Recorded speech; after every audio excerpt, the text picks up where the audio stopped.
segundo quadrante que nós vamos analisar é o quadrante das relações pessoais. E aí o professor Reed vai dar um apanhado geral de como ele formatou essa dimensão. Tá?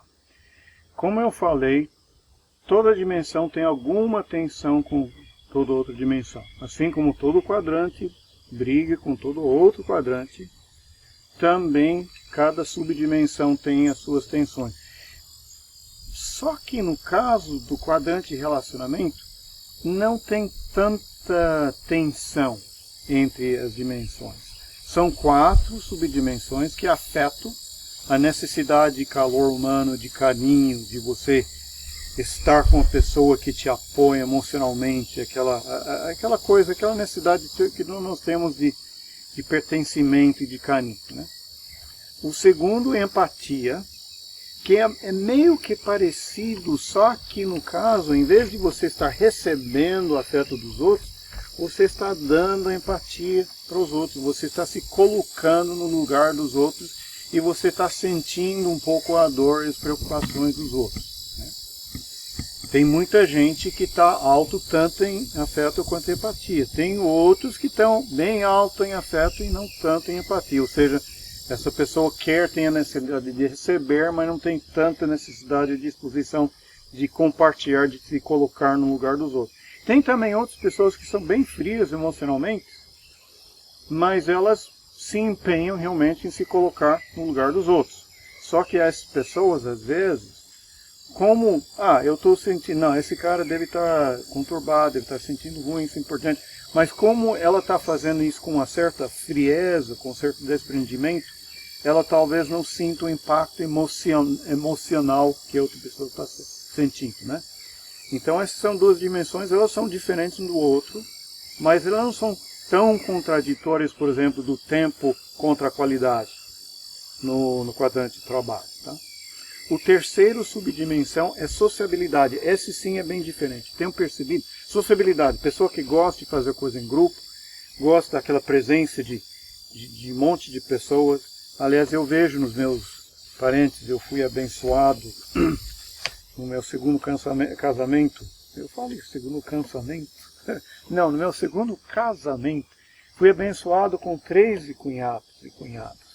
E tem muita variabilidade nesses 13 cunhados. Alguns deles, a coisa mais importante nessa vida é você fazer um churrasquinho aí de sábado e domingo. E de preferência começa no sábado e termina tarde no domingo melhor. E de preferência se vem o cunhado e cunhada e primo e prima e avó e aquela muvuca inferna. Vocês estão vendo que eu sou baixo em sociabilidade. Para mim, 2, 3 amigos, bem tipo americano. 3 amigos, marcamos 2 semanas de antecedência, chegou às 7 horas, 21 horas, estamos dando um cafezinho, e às 22 horas eu estou desligando a luz e indo dormir. Né? Então, essa dimensão de sociabilidade varia muito, e ela é relativamente independente. Tem gente que é totalmente fria emocionalmente, mas adora uma festinha. Tem gente que é altamente emocional, tem a necessidade de carinho e também é altamente sociável. Então essa aí, ela não tem, ela varia, ela é mais ou menos independente das outras dimensões, mas que cria uma tensão na vida. Se você está com uma pessoa, está casado com uma pessoa que é alta em sociabilidade, você está baixo. Porque aí você nunca vai querer acompanhar. Se você está aí, isso é muito importante. Tem culturas organizacionais que valorizam demais o trabalho em grupo. A cultura japonesa, por exemplo, é uma cultura muito coletivista. Eu lembro quando eu comecei a fazer eu fiquei de professor visitante na Fundação Dom Cabral, eles faziam reunião para tudo, para decidir qualquer coisa. Eu falei, meu Deus do céu, para vocês fazerem xixi, vocês não podem, vocês têm que ter uma reunião e todo mundo entrar no consenso. É realmente a nossa cultura. Então, se você for uma pessoa solitária, autônoma, independente, e você está numa cultura ou numa família que valoriza muito a sociabilidade, fazer coisa em grupo, existe uma tensão grande. Então, é uma dimensão alta, de alta importância que varia muito. Tem pessoas que são altas em sociabilidade, baixa em lealdade, baixa em empatia, isso varia bastante. Finalmente, tem dimensão de lealdade, que é até que ponto você sente o dever para com o outro. Até que ponto você sente uma responsabilidade duradoura com outra pessoa. Eu que sou muito alto em lealdade, se eu estou trabalhando já com uma pessoa há algum tempo, é muito difícil, a pessoa tem que fazer alguma barbeiragem imensa para eu querer dispensar. Porque eu, além de estar alto em empatia, sou alto em lealdade. É muito difícil eu me desligar daquela pessoa. Tem outras pessoas que fazem. Vem um amigo um dia, vem outro amigo outro dia, vai, vem, está tranquilo, não sente aquela duração. Tem gente, normalmente, se você está alto em afeto, provavelmente você vai estar alto em lealdade. Mas tem gente que é bastante fria, mas que é também bastante leal. Tem gente que tem uma necessidade de afeto muito grande, mas não tem lealdade nenhuma, serve qualquer relacionamento, mesmo que seja transitória, e fica tudo contente, fica tudo, não, supre a minha necessidade, e amanhã, tchau e bênção, eu me atraco a outra pessoa. Então as pessoas variam também. Tem pessoas que são muito leais, mas que não têm muito afeto, são leais, mas são frias. Tem as pessoas que são altamente emocionalmente quente, muito afeto, mas tanto faz quem é e a duração do relacionamento não tem. E tem muitas pessoas que se atracam muito e a necessidade de carinho muito alto, mas tem que ter aquela pessoa que é relacionamento para sempre. Isso, claro, você pode imaginar que nas relações humanas, sobretudo as relações românticas, isso cria uma confusão lascada. Se você está alto em carinho, baixo em lealdade, e você está com uma pessoa que está alta em lealdade e baixo em carinho, vai dar pau direto. Você não me dá carinho, não, mas eu te amo, mas você não me abraça, mas não, mas é porque a necessidade é baixa. Então nessa parte, é uma das partes que, principalmente quando se trata das relações íntimas, que é bom. Você pode casar com pessoa que tem trabalho diferente, flexibilidade diferente, que você resolve. Mas na hora de ter um relacionamento duradouro e central na sua vida, você tem que trabalhar muito bem esses níveis para que não entre muito em compasso. Senão você vai ter que trabalhar muito na sua vida para estar constantemente ajustando as percepções com as outras pessoas. Então, basicamente, esse seria o overview, uma vista por cima desses 4 subdimensões. Trazendo isso para o contexto brasileiro, o que nós temos? O professor falou da primeira subdimensão, dentro dessa subdimensão, que é o aconchego ou afeto, e o que nós percebemos? Que pessoas que elas têm uma nota muito alta no afeto, são pessoas que elas precisam constantemente de um ambiente agradável de trabalho, elas precisam de elogio daquilo que elas fazem. Então, por mais simples, eu fiz uma janta, eu preciso de elogio. Você me pediu para imprimir um papel, está aqui o papel, eu sinto essa necessidade, esse feedback de que aquilo foi bacana e interessante. Então, qual é o ponto positivo? São pessoas bastante que buscam essa proximidade, esse contexto mais. Elas tratam as outras pessoas muito bem e procuram ter um ambiente bastante agradável. Qual é o ponto de análise quando você tem uma nota muito alta? Nem sempre, por exemplo, nas nossas relações, ambiente empresarial, ou você consegue ter esse mesmo contexto das outras pessoas. Então, se de repente você tem uma nota muito alta desse afeto e aconchego, e o seu chefe não, ele entrou de cara feia, você acha que é com você. Ele está de cara feia por qualquer outra coisa, porque tinha um carro na vaga dele.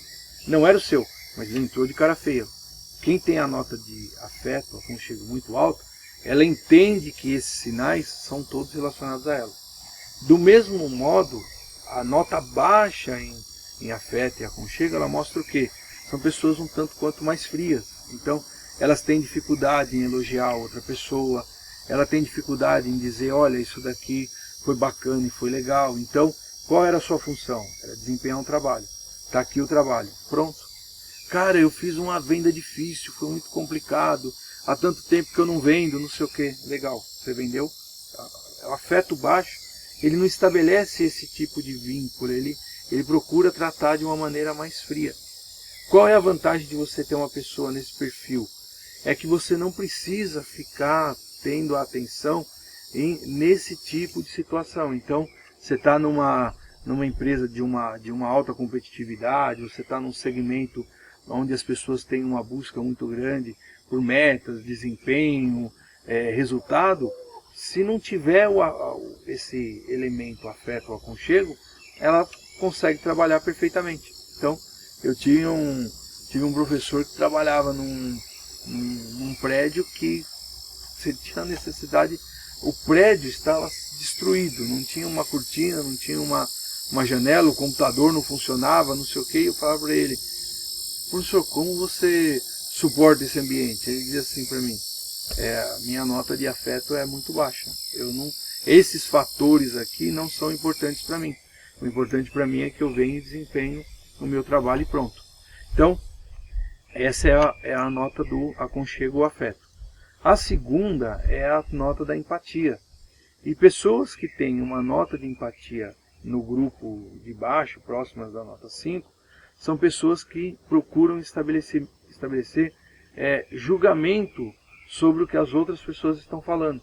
Então alguém vem, conta uma história muito triste, algo muito difícil, e a pessoa está o tempo todo olhando e observando e dizendo assim: tá bom, nós trabalhamos juntos, sua história é ruim, mas até que ponto eu consigo ajudar ou contribuir dentro da sua história? Então, são pessoas que procuram separar muito bem o que é um problema meu pessoal, o que eu consigo te ajudar e o quanto que essa situação que você está me contando, ela vai influenciar dentro, ou seja, o que é a empatia? É viver na realidade do outro, viver a situação do outro.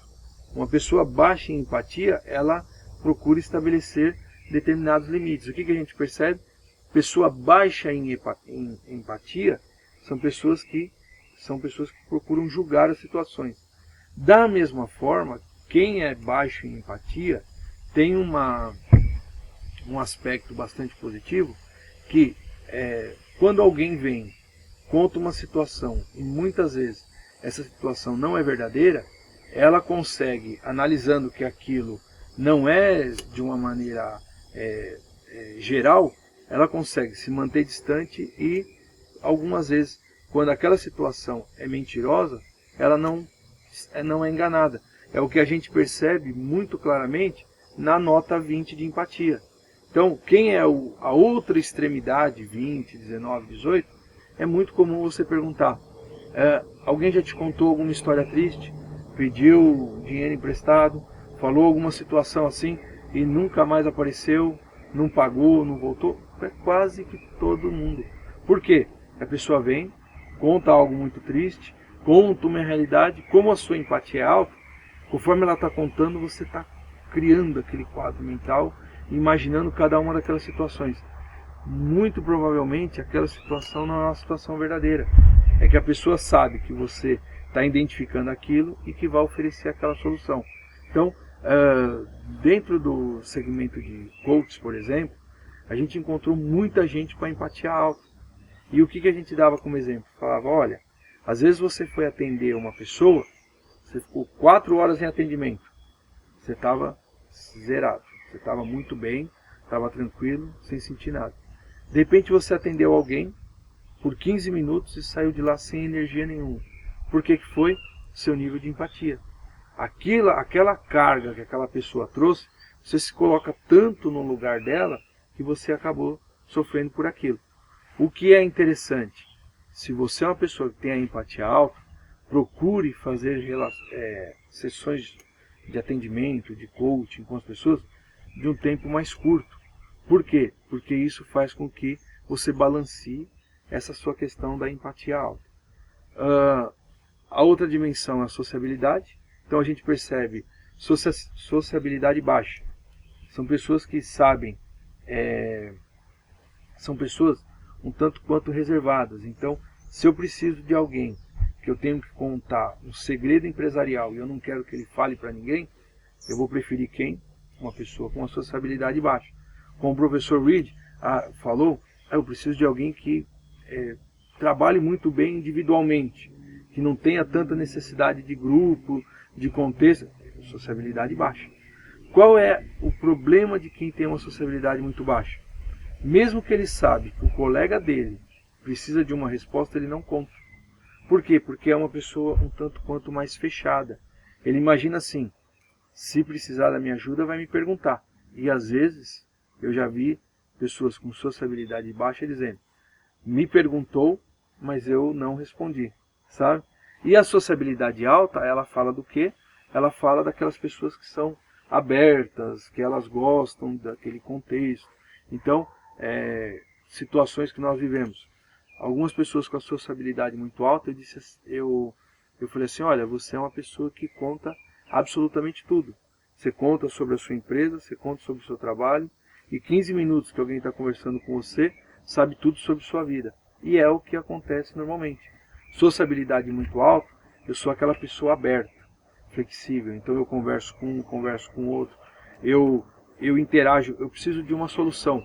Eu vou lá no meu concorrente, procuro alguma informação, converso, puxa, eu estou falando com o meu concorrente, alguém que eu não poderia falar, mas a minha sociabilidade ela é tão grande que ela extrapola muros.